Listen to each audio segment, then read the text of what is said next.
Buenas noches y bienvenidos a Noticias al Día. Estos son los titulares de hoy, martes 26 de mayo. Estados Unidos reactivó la alianza Quad junto a India, Japón y Australia con el objetivo de frenar el avance chino en la región de Asia-Pacífico. Marco Rubio fue el encargado de anunciar los nuevos acuerdos que incluyen ejes cooperación militar. La política migratoria de Donald Trump enfrenta una nueva ola de críticas tras las protestas y enfrentamientos registrados en un centro de detención del ICE en Nueva Jersey, que comenzaron con una huelga de hambre por presuntas malas condiciones. Rusia movilizó ojivas nucleares para misiles hacia Bielorrusia en medio del creciente aumento de tensión militar en Europa del Este, y mientras Estados Unidos refuerza simultáneamente su presencia militar en Polonia. Corea del Norte volvió a elevar la tensión en Asia tras lanzar varios misiles balísticos de corto alcance hacia el Mar Amarillo. Desde Corea del Sur expresaron su preocupación por las maniobras y exhortaron a un diálogo entre Seúl y Pyongyang. A continuación les presentamos el desarrollo de las noticias más importantes para el día de hoy. Estados Unidos intenta reforzar nuevamente su red de alianzas en Asia después de la reciente visita de Donald Trump a China y lo hace recuperando el protagonismo de la alianza Quad, el bloque estratégico formado por Washington, India, Japón y Australia, visto desde hace años como uno de los principales contrapesos frente al avance de Pekín en la región. La reunión se realizó en Nueva Delhi y estuvo encabezada por el secretario de Estado estadounidense, Marco Rubio, apenas 10 días después de que Trump realizara una visita de tono amistoso a Pekín y hablar incluso de una posible cooperación entre las dos mayores potencias económicas del mundo bajo el concepto de un G2. Esa idea generó preocupación entre varios aliados de Estados Unidos, especialmente en Asia, por el temor de quedar desplazados de las grandes decisiones estratégicas entre Washington y Pekín. Y precisamente, en medio de esas dudas, el Quad reapareció con nuevos anuncios de cooperación militar, marítima y tecnológica. Los 4 países expresaron preocupación por la situación en el Mar de China Meridional y el Mar de China Oriental, zona donde China mantiene disputas territoriales y una creciente presencia militar. Aunque el comunicado evitó mencionar directamente a Pekín, el mensaje fue claro. Los integrantes del Quad rechazaron acciones unilaterales y desestabilizadoras que amenacen la estabilidad regional. Además, anunciaron una movilización conjunta de $20.000 millones entre fondos públicos y privados para asegurar cadenas de suministro de minerales críticos, considerados clave para industrias estratégicas como inteligencia artificial, baterías eléctricas, defensa y semiconductores. La decisión busca reducir la dependencia global de China, que actualmente domina buena parte del procesamiento mundial de tierras raras y minerales estratégicos. Marco Rubio también confirmó 2 nuevas iniciativas marítimas. La primera estará enfocada en vigilancia y monitoreo conjunto en el Indo-Pacífico, mientras que la segunda buscará compartir información en tiempo real para proteger el tráfico marítimo comercial, especialmente en rutas consideradas sensibles para el comercio internacional. Australia además reveló que el Quad colaborará en el desarrollo portuario de Fiji, un movimiento relevante porque China ha incrementado fuertemente su influencia económica y diplomática en las islas del Pacífico durante los últimos años. La política migratoria de Donald Trump enfrenta una nueva ola de críticas en Estados Unidos tras las protestas y enfrentamientos registrados en un centro de detención del Servicio de Inmigración y Control de Aduanas, el ICE, en Newark, New Jersey. La atención se concentra en Delaney Hall, una instalación privada con capacidad para 1.000 detenidos que desde hace meses acumula denuncias por presuntas condiciones inhumanas. Las protestas se intensificaron después de que cientos de migrantes iniciaran una huelga de hambre y laboral dentro del centro para denunciar falta de alimentos, hacinamiento y problemas de atención médica. Según abogados que representan a varios detenidos, unas 300 personas participaron en la protesta y el conflicto escaló rápidamente hacia el exterior. Manifestantes se concentraron frente a las instalaciones durante el fin de semana y terminaron enfrentándose con agentes federales del ICE armados y con el rostro cubierto. Videos difundidos por medios locales muestran forcejeos, detenciones y el uso de gas y porras por parte de los agentes federales. Algunos manifestantes incluso bloquearon vehículos oficiales sin distintivos durante varias horas. Todo esto vuelve a colocar bajo presión la estrategia migratoria de la administración Trump, especialmente por el aumento de denuncias relacionadas con las condiciones en los centros de detención. Los abogados de los detenidos aseguran que las personas duermen en el suelo, soportan temperaturas extremadamente frías, reciben comida en mal estado y enfrentan dificultades para acceder a medicamentos y tratamientos médicos. Incluso denunciaron casos de detenidos con cáncer o diabetes que no habrían recibido una atención adecuada. Una de las acusaciones que más repercusión generó fue la denuncia sobre comida con gusanos dentro del centro. Según los abogados, uno de los detenidos que participó en la huelga aseguró haber recibido alimentos en malas condiciones. Desde el Departamento de Seguridad Nacional se rechazaron públicamente las acusaciones. En un comunicado, el DHS afirmó que todos los detenidos reciben 3 comidas diarias, agua potable, ropa, artículos de higiene y acceso a servicios médicos y de salud mental. Además, sostuvo que los estándares de detención del ICE son más estrictos que los de muchas prisiones estadounidenses. Rusia y Bielorrusia realizaron nuevos ejercicios vinculados al uso de armas nucleares tácticas cerca del flanco oriental de la OTAN, en medio del creciente aumento de la tensión militar en Europa del Este y mientras Estados Unidos refuerza simultáneamente su presencia militar en Polonia. Según el Ministerio de Defensa ruso, las maniobras incluyen unidades bielorrusas encargadas de recibir ojivas nucleares tácticas, cargarlas en sistemas de misiles Iskander-M y desplazarse de manera encubierta hacia posiciones de lanzamiento. Videos difundidos por Moscú muestran convoyes militares atravesando zonas boscosas, movilizando lanzadores móviles y realizando operaciones de carga de misiles balísticos.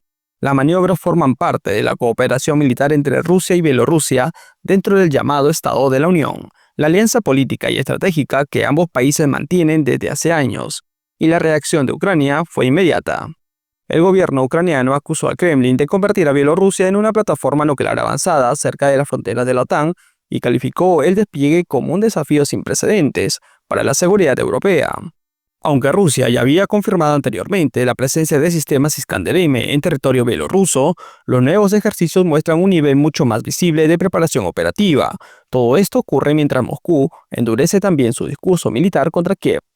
Rusia advirtió esta semana sobre una nueva campaña de bombardeos contra centros de mando y objetivos vinculados a la industria militar ucraniana. Tras esas declaraciones, varios países europeos reaccionaron diplomáticamente. Polonia convocó al embajador ruso en Varsovia para protestar por lo que calificó como amenazas contra el personal diplomático presente en Kiev. Alemania y Noruega realizaron medidas similares y exigieron a Moscú detener la escalada de ataques. Precisamente, Polonia vuelve a aparecer como una pieza central dentro de este escenario. El país se ha convertido en uno de los principales puntos estratégicos de la OTAN cerca de Rusia y Ucrania. Comparte frontera con ambos territorios y funciona como uno de los mayores centros logísticos occidentales de apoyo militar a Kiev desde el inicio de la guerra. En paralelo a los ejercicios nucleares rusos, Varsovia acaba de recibir sus primeros aviones furtivos F-35 fabricados por Estados Unidos y además espera la llegada de 5.000 soldados estadounidenses adicionales anunciados recientemente por Donald Trump. Washington sostiene que esos movimientos buscan reforzar la seguridad del flanco oriental de la OTAN, pero desde Moscú, el aumento de presencia militar occidental cerca de sus fronteras es observado como una amenaza directa.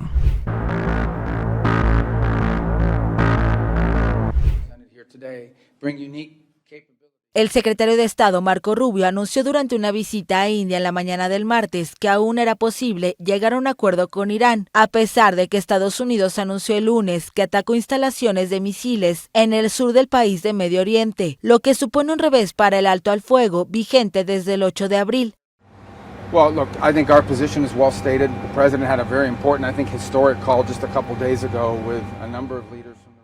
Bueno, miren, creo que nuestra postura está bien definida. El presidente tuvo una llamada muy importante, incluso histórica, hace apenas un par de días, con varios líderes de la región. Creo que hay un fuerte consenso sobre cómo debería ser un borrador preliminar. Tenemos que trabajar en ello, pero ya saben, o será un buen acuerdo o no lo habrá.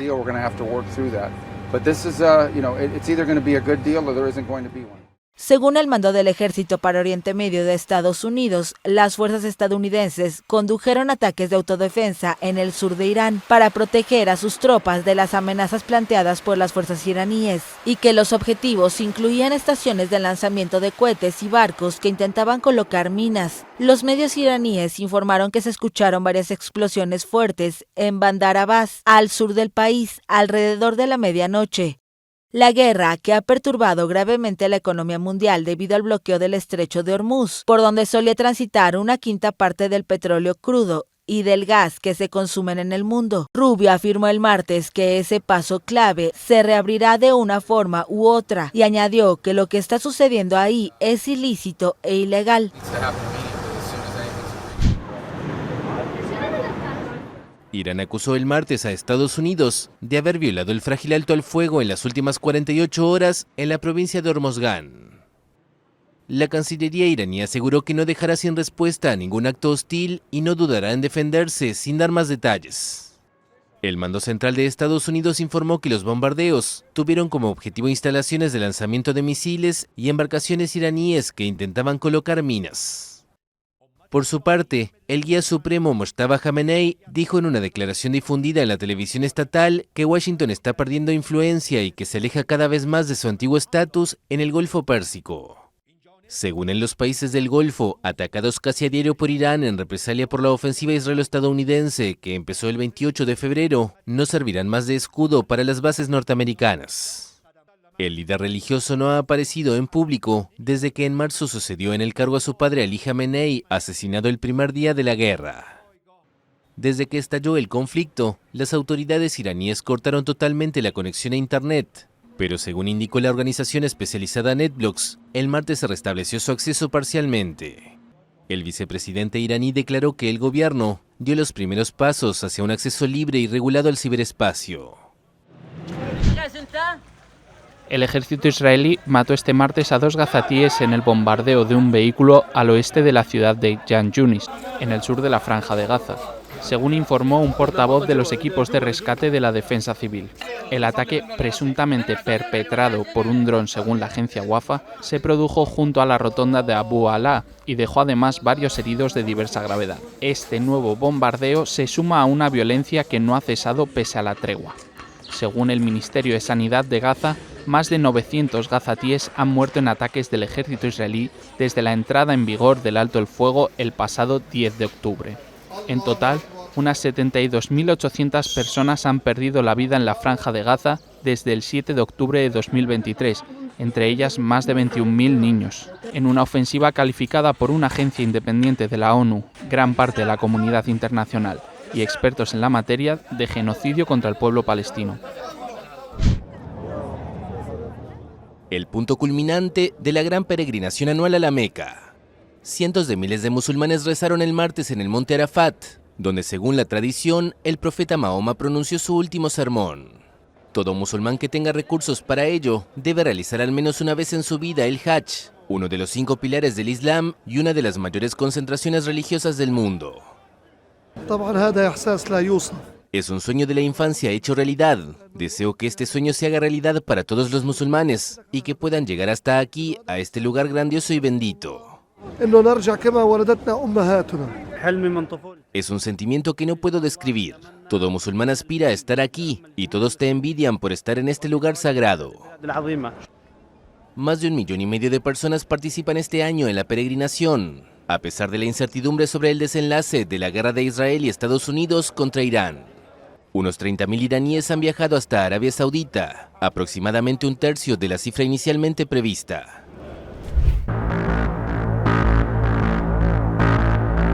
Este 26 de mayo, Cuba tendrá una nueva jornada de apagones prolongados en toda la isla y la estatal Unión Eléctrica estima que el mayor corte del suministro apagará el 61% del país de manera simultánea.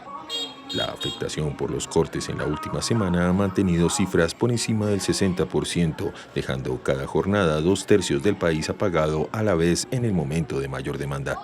El gobierno cubano ha reconocido que la situación del sistema electroenergético nacional es crítica, con apagones que en La Habana superan las 22 horas diarias y los 2 días consecutivos en el resto del país.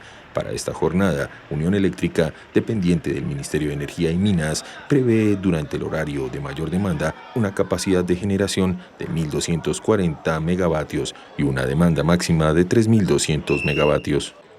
El país caribeño vive una grave crisis energética desde mediados de 2024, agravada desde enero por el asedio petrolero de Estados Unidos, medida que el Ejecutivo de La Habana ha calificado de genocida y por lo que acusa a la administración de Washington de estar asfixiando la isla.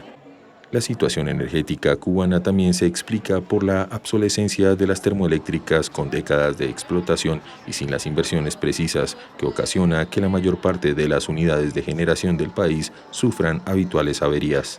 Sin embargo, 16 unidades de generación termoeléctrica se mantienen sin aportar energía por averías o trabajos de mantenimiento. Esa fuente es responsable del 40% del mix energético, se nutre de crudo nacional y no está afectada por el bloqueo petrolero estadounidense.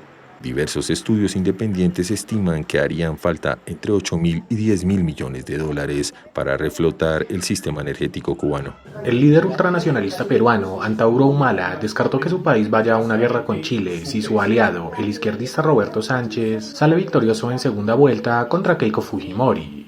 El hermano del expresidente Ollanta Humala reiteró durante una rueda de prensa que la propuesta de recuperar las regiones chilenas de Arica y Turapacá, que eran de Perú hasta la Guerra del Pacífico, no hacen parte del plan del gobierno de Sánchez, al ser un planteamiento solo del etnocacerismo, la corriente política de supremacía de la raza que el militar retirado lidera junto a su legión de reservistas del ejército. Miren, con respecto al Tarapacá y Arica, yo le he dicho hasta la saciedad, inclusive hasta la prensa chilena, que este punto de la recuperación de Tarapacá y Arica es propio del etnocacerismo. Es más, yo me siento orgulloso que este partido político sea el único en todo el espectro de 39 partidos que hay, y de los 11 que se han inscrito, o sea, los 50 partidos políticos que hay, el único que mantenga en su programa la recuperación de las cautivas. Así lo expresó Humala, quien también aprovechó para criticar a Fujimori, a quien llamó extranjera y japonesa con DNI peruano. Si ustedes le preguntan a Keiko cuál es su posición con respecto a Arica y Tarapacá, ella va a mirar la luna de Paita. Porque ella no sabe qué es Arica, ella piensa que Arica es un jabón y que Tarapacá será la marca de un carro o de un celular. ¿Qué va a saber si no tiene sangre peruana? De cara a la segunda vuelta de las elecciones en Perú, tanto el centro como otras fuerzas de izquierda que no alcanzaron esta instancia han solicitado al candidato Sánchez desmarcarse de Humala para poder endosarle su apoyo públicamente, de modo que ahora el militar retirado no está participando de las actividades electorales de su aliado como si lo hizo durante la primera vuelta. Durante su último día de visita en Panamá, la líder opositora venezolana María Corina Machado recordó a los miles de migrantes de su país que cruzaron la peligrosa selva del Darién, la frontera natural de Panamá con Colombia, en su trayecto hacia Norteamérica en busca de mejores condiciones de vida. La selva del Darién fue epicentro de la grave crisis migratoria regional en los últimos años, por donde llegaron a pasar a diario más de 1.000 migrantes, la gran mayoría venezolanos, en su camino hacia Estados Unidos. Durante la entrega de la llave de la ciudad de Panamá por parte de la alcaldía y su intervención en el Parlamento panameño en uno de los últimos actos de su visita al país centroamericano, Machado recordó estos trayectos migratorios y agradeció a Panamá por su ayuda y solidaridad, ya que el gobierno panameño acogió en albergues habilitados por el gobierno y organizaciones humanitarias a sus compatriotas. De toda una nación que ha valorado como nunca otra lo que significa la solidaridad, el apoyo y la responsabilidad entre naciones, porque la libertad nunca es plena si no es compartida. Una serie de políticas antimigratorias del gobierno panameño de José Raúl Mulino y luego con la llegada de Donald Trump al poder en Estados Unidos hicieron que se desplomara el paso de migrantes por el Darién y en la actualidad sea casi nulo. Ahora el flujo migratorio es inverso. Los migrantes que antes llegaban a pie al norte ahora bajan hacia el sur de regreso a sus países tras el endurecimiento de las deportaciones con el retorno de Trump y el fin de las vías regulares de acogida. La estadía de la Premio Nobel de la Paz en Panamá estuvo marcada por la confirmación de su candidatura presidencial en unas futuras elecciones limpias y libres en Venezuela, como parte de un plan de 3 fases establecido por Estados Unidos tras la captura del depuesto presidente Nicolás Maduro el pasado 3 de enero. Y hoy tenemos la oportunidad, por primera vez en la historia, de que las 3 naciones que aún viven en tiranía en nuestro hemisferio puedan avanzar hacia la libertad: Cuba, Nicaragua y Venezuela. Machado también se reunió con Mulino, uno de sus grandes aliados en el continente, con quien coincidió en la necesidad de avanzar para encontrar una solución democrática que traiga estabilidad a Venezuela. Colombia celebrará el próximo domingo elecciones presidenciales en medio de un fuerte debate sobre el rumbo económico y social del país. El próximo gobierno enfrentará el reto de mejorar la economía, marcada por el aumento de la deuda pública, el déficit fiscal y la caída de la inversión extranjera, mientras busca mantener los programas sociales impulsados por el presidente Gustavo Petro. Aunque el país evitó una recesión, el crecimiento económico ha sido moderado. Según el DANE, el Producto Interno Bruto creció 2,6% en el año 2025, impulsado principalmente por sectores relacionados con el gasto estatal como salud, educación y administración pública.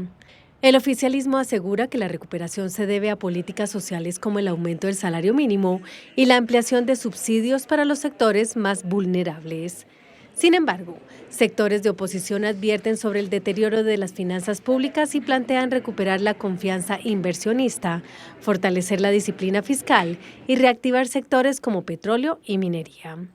La decisión del gobierno de no firmar nuevos contratos de exploración petrolera también ha intensificado el debate sobre cómo financiar la transición energética sin afectar los ingresos del país. Con este panorama, los colombianos acudirán a las urnas en unas elecciones que definirán no solo al sucesor de Gustavo Petro, sino también el futuro del modelo económico y social de Colombia. Familiares de presos en Venezuela que se amotinaron el domingo pedían respuestas el lunes sobre el paradero de los reos, ya que han salido autobuses con presos del penal de Barinas, un estado en el oeste del país. Que por favor nos den respuesta para dónde fueron nuestros trasladados, porque queremos saber, no esperar día tras día y la inquietud sigue peor, porque no vamos a saber para dónde. Y que saquen una lista o que la nueva persona que está no dé respuestas hoy. La cárcel fue tomada desde el domingo hasta el mediodía del lunes. Un centenar de presos se agruparon con pancartas, varios de ellos con el rostro cubierto incendiaron colchones y sábanas. Están sufriendo porque los están golpeando demasiado de feo, torturados, les echan agua fría, les meten corriente, les meten candela, los maltratan demasiado de feo y tenemos la destitución del director, que fuera el director. El director de la cárcel, Elvis Macuare Guerrero, fue destituido tras la rebelión de los reclusos, confirmó un funcionario a la France Press. La ONG Observatorio Venezolano de Prisiones indicó que desde que Macuare asumió el cargo hace una semana, los reos fueron objeto de golpizas y torturas. Según la organización, 1.200 hombres y más de 100 mujeres se habían declarado en huelga en esta prisión. Los reos aseguran haber sido víctimas de golpizas y torturas, indicó la ONG. La Fiscalía anunció más temprano en un comunicado que abrió una investigación sobre la situación de protesta. Las prisiones en Venezuela son objeto de constantes denuncias por condiciones de hacinamiento, conflictos violentos entre la población carcelaria y los custodios, así como el control que ejercen grupos delictivos. La pelota vuelve a casa y nuestros hijos, ¿cuándo? A menos de un mes del Mundial de Fútbol de Norteamérica 2026, activistas colocaron imágenes de personas desaparecidas en la zona del Estadio Azteca, donde será la inauguración del evento el 11 de junio con el partido de México frente a Sudáfrica. Hoy estamos aquí para recibir a este Mundial, que para ellos quizás pudiera ser celebrar algo, para nosotras no, para nosotras es seguir visibilizando pues esta crisis humanitaria que pues nos acoge a muchas familias. México tiene registro de unas 130,000 personas desaparecidas. Previo a acciones del Mundial estamos visibilizando esto para que los turistas que vienen a esta ciudad vean que sí tenemos una crisis de desaparición, que tengan mucho cuidado porque si los desaparecen no los van a encontrar. Los activistas y las familias también pintaron grafitis en las paredes sobre la problemática. Así como es importante el Mundial para la Ciudad de México, así también debería de ser importante las personas que nos hacen falta y brindar más acciones de búsqueda con vida y también sin vida. México espera la llegada de unos 5 millones de turistas por el Mundial que organiza con Estados Unidos y Canadá. Una multitudinaria marcha en la capital política de Bolivia derivó el lunes en choques con la policía. Esto pese a que el presidente Rodrigo Paz anunció en la sureña ciudad de Sucre que bajará a la mitad su salario y el de sus ministros, en un intento por calmar las protestas que entraron en su cuarta semana.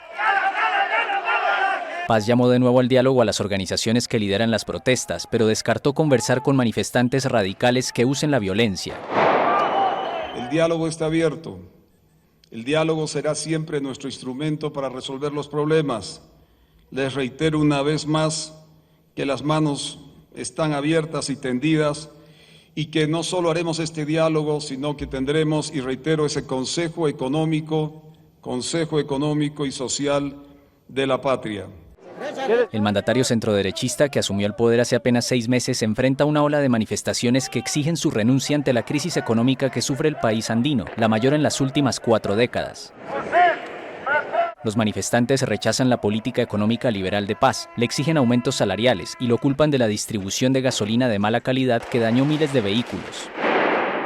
Hacemos la denuncia prácticamente como trabajadores asalariados del país, que el gobierno central está tramitando o está acelerando para que haya un estado de sitio, en el cual el pueblo boliviano obviamente estamos afectados en varias situaciones bajo decreto que está manejando el gobierno central. Tras llegar al centro de La Paz, grupos de huelguistas intentaron ingresar a la Plaza de Armas, donde el presidente tiene sus oficinas y cuyas vías de acceso están cercadas por cientos de policías antimotines que los repelieron con gases lacrimógenos.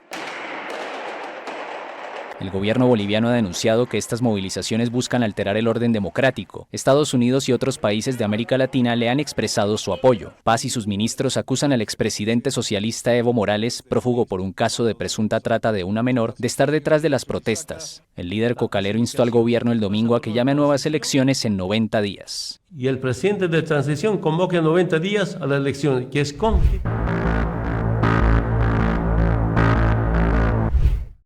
Corea del Norte volvió a elevar la tensión en Asia tras lanzar varios misiles balísticos de corto alcance hacia el Mar Amarillo, en una nueva demostración militar que vuelve a poner presión sobre Corea del Sur, Japón y Estados Unidos. El Estado Mayor Conjunto surcoreano informó que los misiles fueron disparados alrededor de la 1 de la tarde desde la zona de Yongju, en la provincia norcoreana de Pyongyang del Norte, ubicada en el noreste del país. Hasta el momento, Pyongyang no ha realizado comentarios oficiales sobre el lanzamiento. Sin embargo, Seúl aseguró que reforzó inmediatamente su sistema de vigilancia y coordinación militar junto a Estados Unidos y Japón ante la posibilidad de nuevas pruebas armamentísticas. El lanzamiento ocurre en un momento particularmente sensible en la península coreana. Aunque el nuevo presidente surcoreano Lee Jae-myung ha intentado desde su llegada al poder en 2025 impulsar un acercamiento diplomático con Corea del Norte, el gobierno de Kim Jong-un continúa intensificando sus demostraciones militares. Y esta no es la primera vez en las últimas semanas. El pasado 19 de abril, Corea del Norte realizó otra prueba con misiles balísticos tierra-tierra, que incluyó ensayos con bombas de racimo, según confirmó posteriormente el propio régimen. Días antes, también había ejecutado pruebas de misiles de crucero y armamento antibuque en el Mar Amarillo, supervisadas directamente por Kim Jong-un a bordo del destructor Choyong. Todo esto forma parte del acelerado fortalecimiento militar que Pyongyang viene desarrollando en los últimos años. Corea del Norte ha incrementado tanto la frecuencia como la sofisticación de sus ensayos armamentísticos, mientras profundiza simultáneamente sus vínculos políticos y militares con Rusia. Precisamente, ese acercamiento con Moscú ha generado preocupación creciente en Washington y entre los aliados occidentales, especialmente después de los reportes sobre cooperación militar entre ambos países en medio de la guerra en Ucrania. El nuevo lanzamiento también ocurre mientras Estados Unidos mantiene una fuerte presencia militar en Asia-Pacífico y continúa reforzando su cooperación defensiva con Corea del Sur y Japón. Washington considera que el programa de misiles norcoreano representa una amenaza directa a la estabilidad regional. Y aunque estos misiles fueron de corto alcance, las pruebas siguen siendo observadas con atención debido a la velocidad con la que Pyongyang sigue avanzando en tecnología balística en los últimos años. Accidente fatal en el norte de Bélgica. Al menos 4 personas murieron el martes, luego de que un autobús escolar fuera embestido por un tren. La portavoz de la Policía Federal indicó a un canal local que a bordo de la furgoneta iban 7 niños, el chofer y un acompañante. El incidente se produjo durante la mañana en un paso a nivel en la localidad de Buchenwald. Según un vocero de la compañía gestora de la red ferroviaria, el minibús cruzó pese a que la barrera estaba baja y el semáforo en rojo. El tren que lo embistió circulaba a unos 120 km por hora y se disponía a iniciar el frenado al acercarse a una estación situada aproximadamente 1 kilómetro más adelante. Varios países europeos afrontaron elevadas temperaturas el lunes, muy altas para un mes de mayo. En el Reino Unido, donde el máximo jamás registrado en un mes de mayo fue de 32,8 grados Celsius en 1922 y en 1944, se batió el récord. En Kew Gardens, al sur de Londres, se registraron 34,8 grados Celsius, indicó en X la agencia meteorológica nacional Met Office. Hace muchísimo calor, es una ola de calor. Es estupendo porque hace un tiempo precioso, pero al mismo tiempo es más difícil visitar la ciudad por este calor.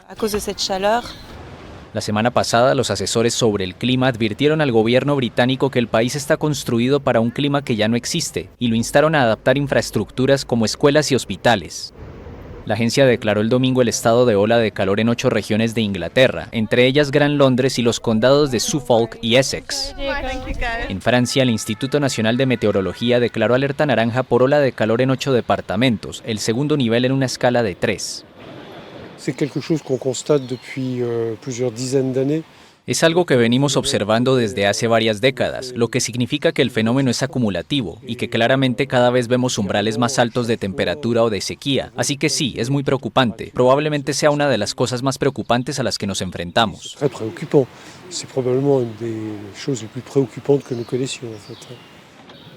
Los científicos afirman que el cambio climático provocado por el ser humano está intensificando los fenómenos meteorológicos extremos, como las olas de calor, las sequías y las inundaciones, lo que hace que se superen los récords de temperatura con mayor frecuencia.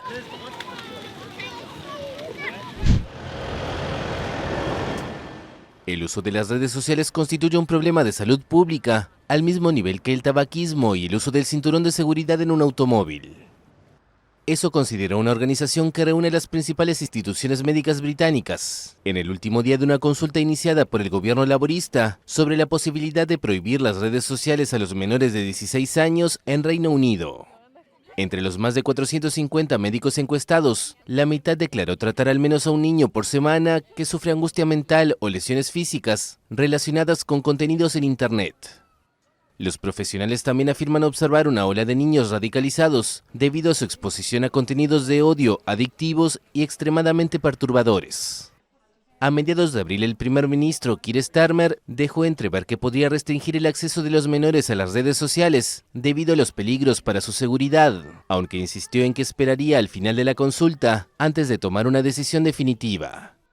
La ministra de Tecnología indicó que el gobierno actuará antes de fin de año para aplicar el resultado de la consulta. Estas fueron las noticias más resaltantes de hoy, 26 de mayo. Si quieren seguir informados y al día, síganos, suscríbanse, activen la campanita y déjenos un me gusta. Hasta la próxima.